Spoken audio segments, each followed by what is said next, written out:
দামি সোফা, দামি ফার্নিচার, এগুলো একটাও আপনার ঘরে থাকবে না। পরবর্তী 20 বছরের ব্যবধানে এর সব কিছু হারায়ে ফেলবেন, কিন্তু সেজদা, গোলামি, বন্দিগি, নামাজ, আল্লাহর কোরআন, স্ত্রী সন্তানের দিনদারি, আল্লাহর কসম সেটা শেষ হবে না। সেটা আপনাকে জান্নাত পর্যন্ত যেতে সহযোগিতা করবে, আখিরাতের মুক্তি পেতে সহযোগিতা করবে। আপনার ছেলের একটা সেজদা, এটা শুধু তার উপকার না, আপনার উপকার। আপনার ছেলের কোরআন পড়া, এটা শুধু তার উপকার না, আপনারও উপকার। আমরা 5 ভাই মাদ্রাসায় পড়েছি, আলেম হয়েছে। আমার আব্বা এখন কবরে। তা আমরা সারা দেশ ঘুরে যেটুকু কথা বলার তৌফিক হয়েছে, আল্লাহ যদি কিছু নেকি দেয়, সেটা কি আমার আব্বার কবরে যাবে না? কথা বলেন না কেন? তো আমার আব্বাও লাভবান, আমিও লাভবান। আমারে কোরআন শিখানোয় বাপও লাভ, আমারও লাভ। বাবা এখন কবর থেকেও নেকি পাচ্ছে, আর আমি মেহনত করলে, তৌফিক দিলে আল্লাহ, আমারও নেকি হচ্ছে। তো লস কোথায়? লস কোথায়? আল্লাহকে পেয়ে আমার শায়েখ আল্লামা মুফতি মুশতাকুন নবী সাহেব বলে, আল্লাহকে পেয়ে যদি দুনিয়াও না পায়, সে সবই পেয়েছে। আল্লাহকে না পেয়ে যদি তারা দুনিয়াও পায়, কিছুই পায়। জুতু মেরা তু সব মেরা। যখন আল্লাহ আমার, সবই আমার। যখন আল্লাহ আমার নাই, কিছুই আমার নাই, কিছুই আমার নাই। এজন্য আমার বাপ, আমি আবারও শুরুতে বলে নিলাম, প্রত্যেকে, এই মাদ্রাসা না শুধু, চতুর্দিকের অগণিত মাদ্রাসা, আলহামদুলিল্লাহ আপনারা এখানে প্রত্যেকে ওয়াদা করেন আপনারা আপনাদের সন্তানদেরকে দ্বীন শেখাবেন। বলেন ইনশাআল্লাহ। বাধ্যতামূলক, বাধ্যতামূলক, বাধ্যতামূলক, ইমানের জন্য, ইমানের জন্য। আগামী প্রজন্ম স্মরণ করবে না, নয়তো নাস্তিকরা কোমর বাইন্ধা লাগছে, বেঈমান কোমর বাইন্ধা লাগছে। স্পষ্টভাবে দেওয়া হয়েছে বইতে যে লিঙ্গ বৈষম্য কোনো যুক্তিসঙ্গত বিষয় না, অর্থাৎ পুরুষ নারী এটা আলাদা পার্থক্য করা এটা উচিত না বর্তমান আধুনিক পৃথিবীতে। যার যেটা মনে হয়, যখন যেটা মনে হয়। আমার যদি মনে হয় এখন আমি মহিলা, তাহলে আমি মহিলাদের সাথে বসমু। আমার যদি এখন মনে হয় আমি পুরুষ, তাহলে আমি বেড়াইতের লোকে বমু। এটা হলো বর্তমানের চেতনা। লিঙ্গ বৈষম্য অর্থাৎ পুরুষ নারীর আলাদা 2 ভাগ, এটা নাই, এটা নাই। বইতে লিখছে স্পষ্ট। এক ছেলের নাম শরীফ, সে কিছুদিন পরে বলতেছে না আমার নাম শরীফা, আমি মেয়ে। হে কয়তো ঠিকই আছে, তার কাছে যেটা মনে হয় এটাই হিসাব, আমার কাছে যেটা মনে হয়। পাগল, কি পরিমাণ পাগল! আল্লাহ তাআলা আমাদেরকে মাফ করে দেন। অতএব আমরা প্রত্যেকেই সচেতন থাকা চাই। আমাদের সন্তান কি পড়বে, আল্লাহর দোহাই ওলামায়ে কেরাম থেকে জেনে নিবেন, বুঝে নিবেন, ওলামায়ে কেরাম থেকে জিজ্ঞেস করে নিবেন। আপনার সন্তান আপনার কাছে আমানত, আল্লাহ তাআলার পক্ষ থেকে। হাদিসের মধ্যে আছে, নবীজি বলেন, প্রত্যেকটা মানব সন্তান ইসলাম মানার পূর্ণ যোগ্যতা নিয়ে পৃথিবীতে ভূমিষ্ঠ হয়। আল্লাহ যখন পাঠায় পৃথিবীতে, ইসলাম মানার যোগ্যতা দিয়েই পাঠায়, দ্বীন মানার যোগ্যতা দিয়েই পাঠায়। আল্লাহ তাআলা শরীরের গঠন এভাবেই বানায় যে ইসলাম মানার যোগ্যতা দিয়ে। আপনি মনে করেন আমার খুলনার হজরত আরিফ বিল্লাহ হজরত মাওলানা মুফতি নুরুল আমিন সাহেব, আমাদের একজন বড় শায়েখ, উনি একদিন বলছিলেন এই কথা যে আল্লাহ তাআলা বানাবার ক্ষেত্রে পরিকল্পিত করে ইসলাম বানাবার যোগ্যতা দিয়ে শরীরটাকে বানাইছেন। তো হজরত এটা উদাহরণ দিচ্ছেন, মনে করেন এই হাতের তালুতে পানি নিয়ে সমস্ত মুখমণ্ডল অজুর জন্য ধৌত করা ফরজ, ফরজ কিনা বলেন না? এখন হজরত বলেন এইখান থেকে এই পর্যন্ত হাতের এই তালু, এইটা ঠিক যেই সাইজ, এখান থেকে এই পর্যন্ত ঠিক এই সাইজ আল্লাহ তাআলা এই পরিমাণ মিলাইয়া দিছে যাতে আমার বান্দা অজু করার উপযোগী হাতের তালু হয়, মুখ মাছ ধোয়ার। তো এটা আল্লাহ তাআলা হিসাব করে শরীরের গঠন এভাবে সাজায় দিছে দ্বীন মানার যোগ্যতা নিয়ে। হযরত বলছেন নাকের নরম জায়গায় পানি পৌঁছানো ফরজ। তো এই হাতের তালুতে এই এখানে এখানে কেউ যদি পানি নেয় আর নাকের নরম জায়গা যেটা ভাঙ্গে নাক, এই যেরকম নাক ভাঙ্গে যেমনে, এটারে কয় নরম জায়গা। এখানে জায়গা যেদ্দুর এখানে পানি আটে অদ্দুর, এখানে পানি নিয়ে টান দিলে ঠিক কতটুকুই যাবে, এখানের জন্য পানি লাগে যেদ্দুর। আল্লাহ তাআলা হিসাব করে রব্বুল আলামিন আমাদের শরীরের গঠন সাজায় দিছে, সাজায় দিছে আল্লাহ তাআলা হিসাব করে। 4টা আঙ্গুল সোজা সোজা, এই একটা আঙ্গুল এদিকে কোনা বাঁকা করা কেন? আল্লাহকে বলে রব্বুল আলামিন বলবে বান্দা তোমাকে তাসবিহ পড়তে হবে, সুবহানাল্লাহ আলহামদুলিল্লাহর তাসবিহ আমি জানি, এজন্য আমি ইচ্ছে করে এটা বাঁকা করে দিছি যাতে বাকি আঙ্গুলের তাসবিহ পড়তে আরামসে হয়। এটা পরিকল্পিত, এটা ইচ্ছা করে হঠাৎ বাঁকা করে দিছি না। আল্লাহ তাআলা বলেন, আমরা এইভাবে দেখেন, এই গাছগুলো দাঁড়িয়ে রিজিক গ্রহণ করছে, গরু ছাগল উপর হয়ে রিজিক গ্রহণ করছে, এই পাথর বালুর ডিবি পাহাড় এরা বসেই রিজিক গ্রহণ করছে, কীট পতঙ্গ এরপরে সাপ বিচ্ছু এগুলা শুয়েই রিজিক গ্রহণ করছে। তাহলে শুধু খাবার, শুধু নিদ্রা, শুধু জৈবিক চাহিদা, শুধু পেশাব পায়খানা, এটার জন্য একরকম আইটেম হলেই হয়, হয় দাঁড়ানো, নইলে উপর হওয়া, নয়তো বসা, নয়তো শোয়া। যে কোনো এক অবস্থায় থাইকেই খাওয়া যায়, যে কোনো এক অবস্থায় থাইকেই ঘুমানো যায়, যে কোনো এক অবস্থায় থাইকেই যৌন চাহিদা পূরণ করা যায়, যে কোনো এক অবস্থায় থাইকেই আপনার এই পেশাব পায়খানার জরুরত সারা যায়। তো আমি একজন মানুষ, আল্লাহ তাআলা আমাকে দাঁড়াইবার ক্ষমতাও দিছে, উপর হইবার ক্ষমতাও দিছে, বসবার ক্ষমতাও দিছে, শুইবার ক্ষমতাও দিছে। চারটাই আমাকে কেন দিলেন? আল্লাহ তাআলা বলেন, নিয়ত বাঁধতে দাঁড়াইতে হবে, রুকু করতে উপর হইতে হবে, আত্তাহিয়াতু পড়তে বসতে হবে, সেজদা করতে শুইতে হবে। বান্দা, এই মাকসাদে তোমার শরীরের গঠন আমি এভাবে বানাই দিছি। নয়তো শুধু যদি ভাত খাওয়ানো মাকসাদ হইতো, শুধু যদি ঘুম যাওয়া মাকসাদ হইতো, তো তোমারে আমি কুত্তার মতো বানাইলেই সারত, শুয়োরের মতো বানাইলেই সারত, গরু ছাগলের মতো বানাইলেই সারত। কেন তোমাকে ইনসান বানাইলাম? কেন তোমাকে মানুষ বানাইলাম? কেন তোমাকে ভিন্ন আকৃতিতে বানাইলাম? কেন তোমাকে এতটা সুন্দর করে সাজালাম? আল্লাহ তাআলা বলেন, তুমি ভেবে দেখো বান্দা, তুমি ভেবে দেখো।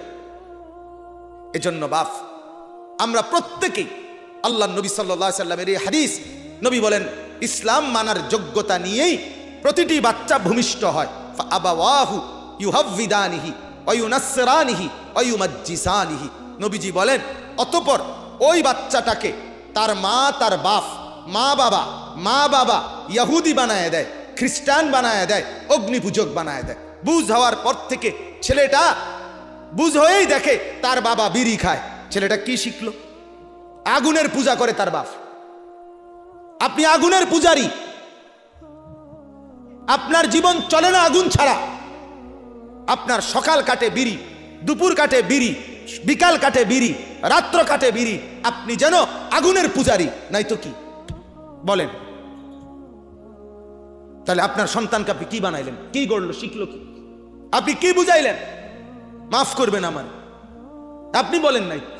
আমার তো এটা স্পষ্ট মনে হয়, যে লোক সারাটা জীবন বিড়ি আর সিগারেটে অভ্যস্ত, এই লোকটা যেন ফেরেশতাকেই বলে, ভাই আমার জিন্দিগি কেমনে কাটাইছি দেখছেন তো? আমি কিন্তু সকাল বিকাল দুপুর রাত জোয়ান বুড়া কোনো কালে আগুন ছাড়া থাকতে পারি নাই। দয়া করে কবরেও ব্যবস্থা করেন এইটাই, হাসরেও ব্যবস্থা করেন এইটাই। কি কোন হুজুর? না কি কবরেও আমি কিন্তু আগুন ছাড়া থাকতে পারতাম না, হাসরের ময়দানেও আমি আগুন ছাড়া থাকতে পারতাম না। নাউযুবিল্লাহ।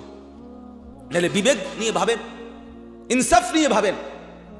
যেই মেয়েটা বড় হয়ে বুঝ হওয়ার পরেই দেখলো তার মা বেপর্দা, তার ঘরে রঙিন টেলিভিশন চলে, নাচ গান, তো সে কি শিখলো?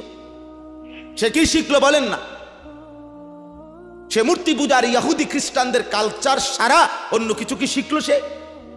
তাইলে যে ঘরে বাচ্চা দেখবেন, যে ঘরের মা বাপ নামাজি, মা নামাজ পড়ে, ওই ঘরের ছোট বাচ্চা হাফ প্যান্ট নাই, ল্যাংটা ছোট্ট বাচ্চাও মার সাথে সেজদা দেয়, দেয় কিনা বলেন?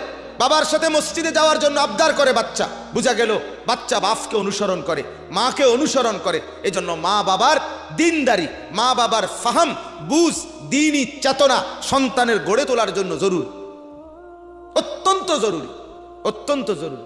টাকা লাগলে টাকা নে, তোরটা তুই বুঝা চল না, এটা কোনো বাপ মা দায়িত্বশীল অভিভাবকের কথা হইতে পারে না। আল্লাহ তাআলা আমাদেরকে বুঝার তৌফিক দান করেন। চলেন, আমি লম্বা করে ফেললাম। মূলত এই কথাটা বুঝাইলাম যে কোরআনুল কারীম থেকে বঞ্চিত একজন মুসলমানের জীবনও যেন গড়ে না ওঠে। বলেন ইনশাআল্লাহ।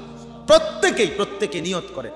যারা বিবাহ করেন নাই দোস্ত, আপনারাও নিয়ত করেন। আল্লাহ তাআলা যখন আপনাদেরকে স্ত্রী সন্তান দান করবে, আপনারাও তখন ইনশাআল্লাহ আপনাদের সন্তানদেরকে বাধ্যতামূলক দ্বীন শিখাবেন। বলেন ইনশাআল্লাহ।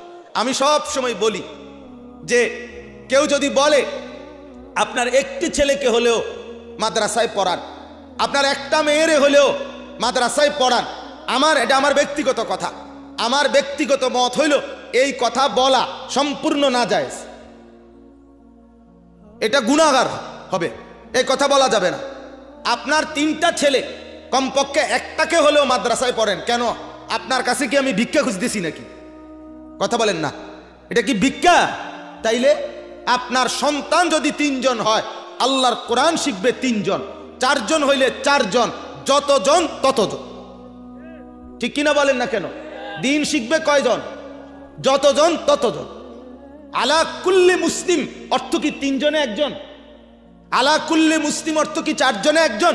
তাইলে একটা ছেলেকেও দেন। কেন? আপনার কাছে কি ভিক্ষা খুঁজছি নাকি? আপনার পরকালের জন্য বলছি এ কথা, আপনার আখিরাতের মুক্তির জন্য বলছি এ কথা। 4টা ছেলে, 2টা ছেলে, একটাকে মাদ্রাসায় পড়াইলেন, একটাকে কোরআন শিখাইলেন, 7 বছরের একটা বাচ্চাকে আল্লাহর কোরআন থেকে বঞ্চিত করলেন। বাপ, আল্লাহর কসম, অপেক্ষায় থাকেন হাসরের ময়দানে এই সন্তান আপনাকে বেইজ্জতি করবে, করবেই করবে। হ্যাঁ হ্যাঁ বলবে, রব্বুল আলামিন আমার বাপকে জিজ্ঞেস করেন, ওনাকে বলতে বলেন আমি ছোট্টবেলায় কি অপরাধ করছি, আমার আব্বা কেন আমাকে কোরআন পড়ায় নাই, আমার আব্বাকে বলতে বল। তখন কি কোনো জবাব দিতে পারবে কেউ? তখন আল্লাহ তাআলা বলবে, এখন তুমি কি করবা? বলবে, বাবা রব্বুল আলামিন আমি জাহান্নামে যাব, ঠিক আছে, তবে আমার আব্বা মাকে নাজআলহুমা তাহতা আকদামিনা, তাদের ঘাড়ের উপরে আমার পাও রাইখা, তাদের গর্দানের উপরে আমার পাও দিয়া ফাড়া দিয়া এরপরে আমি জাহান্নামে যাব। কেন তারা আমার উপরে জুলুম করল? আমি ছোটবেলায় কি অন্যায় করছিলাম, আমি কি অপরাধ করছিলাম যে কারণে আমাকে দিন শিখায় নাই? এজন্য একজনকে বঞ্চিত করবেন না, বলেন ইনশাআল্লাহ। একজনকেও না, একজনকেও। মুসলমান ঈমান বাঁচান।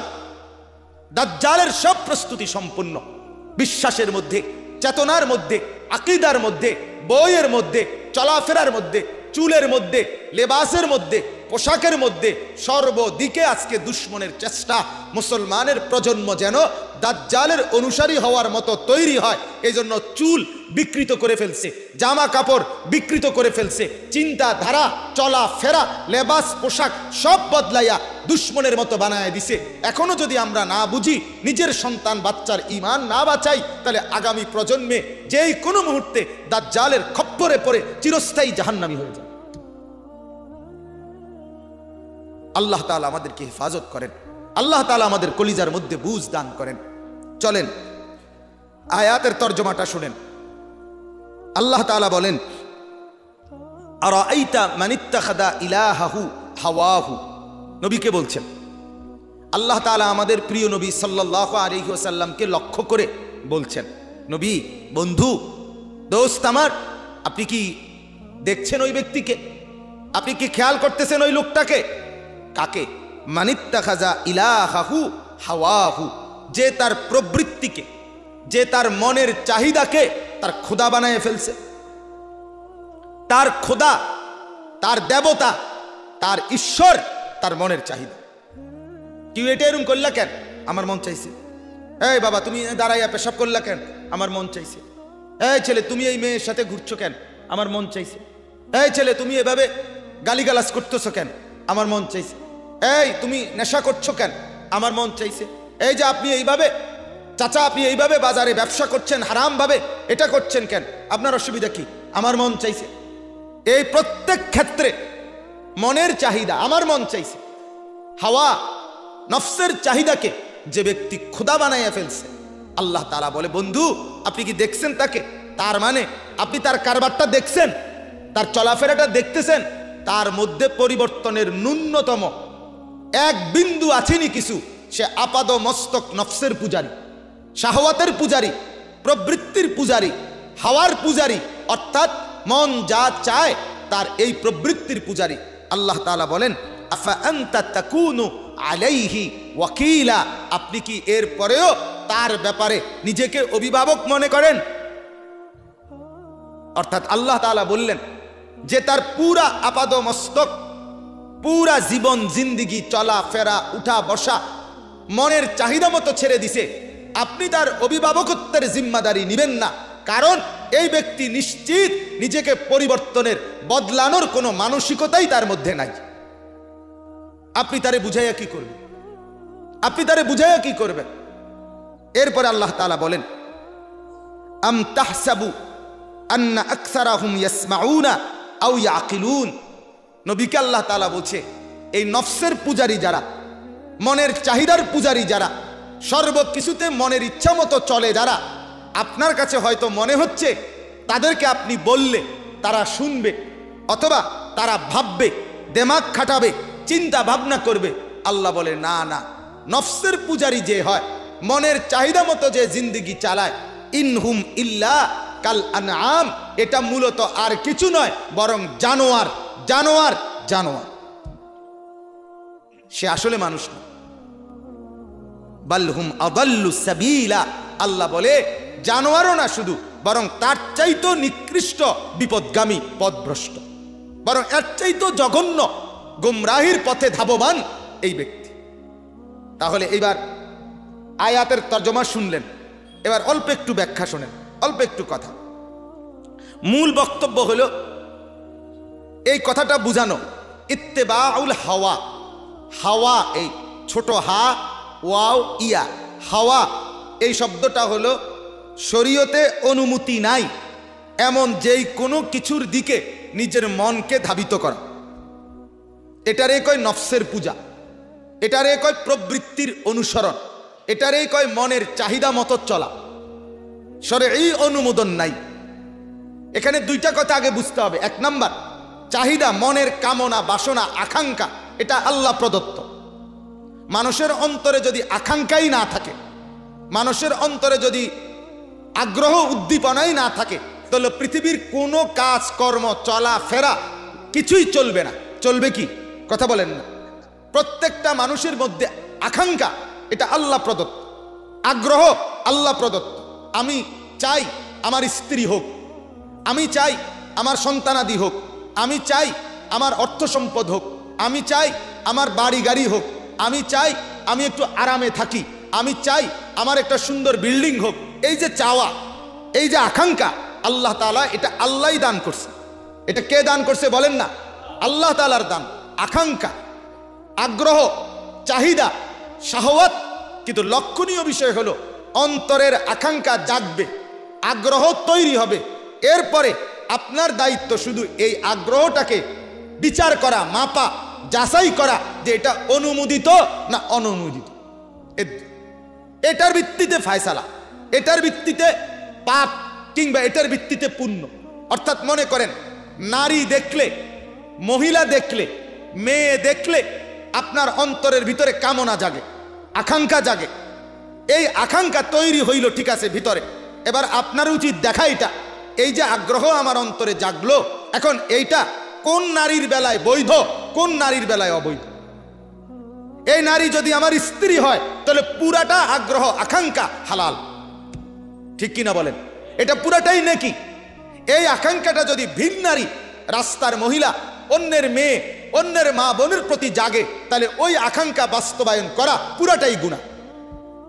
তাহলে কি বোঝা গেল?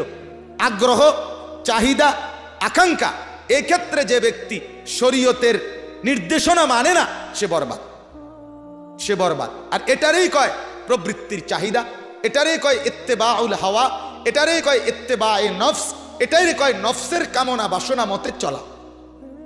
তাহলে এখন আপনি আরেকটা কথা বোঝেন। এটা তো বুঝলেন যে আল্লাহ তাআলা কোরআনুল কারীমের মধ্যে বলছেন, যে ব্যক্তি তার মনের চাহিদাকেই, অর্থাৎ আমার মনে চাইছে, এরপরে এটারে আমি আর বিচার বিশ্লেষণ করার আর দরকার না। আমার মনে কইছে আমি এনে দাঁড়াইয়া পেশাব করব, দিলাম পেশাব করে। আমার মনে বলছে এখন আমি ওই মেয়ের পিছনে পিছনে ঘুরমু, তো শুরু করলাম ঘুরা। আমার মনে চাইছে মোবাইলে আমি উলঙ্গ ছবি দেখব, তো দেখা শুরু করলাম সারা রাত। এই যে মনের চাহিদা, চাহিদা জাগতেই পারে, কিন্তু আমার দায়িত্ব চাহিদারকে একটু আটকাইয়া পরীক্ষা করা, বলেন না? এটাই জরুরি। এটার ভিত্তিতে আমার আপনার গুনাহ কিংবা নেকি, গুনাহ কিংবা নেকি। তো আল্লাহ তাআলা কোরআনুল কারীমের এই কথা বলছেন, বন্ধু মনের চাহিদাকেই শুধু সে মাপকাঠি বানায়, খোদা বানায়, নিজে ব্যক্তিগতভাবে আল্লাহর বিধান, রসুলের বিধান জানার কোনো প্রয়োজন বোধ করে না, আপনি তার জিম্মাদারি নিয়েন না। আপনি মনে করেন না সে কিছু বোঝে, সে কিছু ভাবে না, সে কিছু বোঝেও না, সে কিছু ভাবেও না, বরং সে জানোয়ার বা তার চাইতে খারাপ।